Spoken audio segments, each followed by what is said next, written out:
So, if you are planning a Bali trip and you are lucky enough to have around 10 days, this video is for you. Because with 10 days, you don't have to rush Bali. You can actually enjoy beaches, temples, islands, adventure, and nightlife all at a comfortable pace. I'll walk you through a proper 10-day Bali itinerary, exactly how I would suggest it to my close friends. Let's start with day 1. You arrive at Bali International Airport, clear immigration, and before stepping out, do your duty-free shopping. Alcohol, chocolates, perfumes, this is the cheapest and most convenient place to buy them. After that, you head to your hotel, check in, freshen up, and just relax for a bit. I always say don't overplan day 1. By evening, head out to Finn's Beach Club. It's the perfect way to kickstart your Bali trip. Beach views, sunset, good food, music, and a very lively vibe. Even if you are tired, once you are there, the mood completely changes. Day 2, we explore South Bali. You start your day by visiting GWK Park. The statue here is massive, and walking around the complex gives you a nice introduction to Balinese culture and mythology. After that, you head to Padang Padang Beach. It is a small beach with turquoise water and is very scenic, especially good for photos and a quick swim. The entry path through rocks makes it feel quite unique. Later in the evening, you visit Uluwatu Temple. The temple sits on a cliff, and during sunset, you watch the Kechap fire dance. The chanting, fire, and sunset together creates an experience you don't really forget. You don't need to understand the story fully, just feel the energy and atmosphere of this place. Day 3 is all about classic Bali visuals. You start early and drive towards Ulundanu Beratan Temple. This temple is located on a lake and looks especially beautiful in the morning when the weather is cool and the crowds are less. After that, you head to Handara Gate, famous for the iconic Gates of Heaven photo. Yes, it's popular and touristy, but for a first time Bali trip, it's totally worth it. By evening, you reach Tanah Lot Temple for sunset. When the tide is high, the waves crashing around the temple looks stunning. Now, here's an insider tip. Just outside Tanah Lot Temple, there is a local flea market. You'll find Bali-style dream catchers, handcrafted souvenirs, decor items, and light beachwear.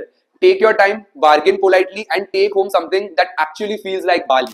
Day 4 is slightly long, but it's one of the most rewarding days of the trip. Early morning, you take a fast boat to Nusa Penida and explore the west coast of the Nusa Penida Island. Your first major stop is Killing Beach, also called the T-Rex Beach. From the top, the view is unreal and honestly one of the most photographed spots in Bali. After that, you visit Broken Beach, where the ocean flows into a natural rock arch. Right next to it is Angel's Billabong, a natural infinity pool formed by rocks. When the tide is calm, the water here looks crystal clear. By evening, you return to mainland Bali by around 6 pm.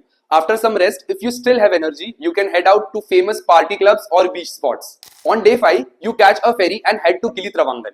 Gili is honestly an unreal island. It's a car-free island, so you won't find cars or scooters here. The only way to get around is by walking or cycling, which makes the place feel very relaxed. It usually takes around 2 to 3 hours to reach Gili, depending on your ferry times. After checking in and resting for a bit, rent a bicycle and explore the island on your own. At night, Gili comes alive. There are beach parties, live music, and bar hopping everywhere. On certain days, Mad Monkey hosts a foam beach party, which is highly recommended. So if you are there on the same day, please do visit. Day 6 is all about the ocean. Today, you go for a 5 to 6 hour snorkeling experience. You explore some of the best underwater life around Gili and in Indonesia.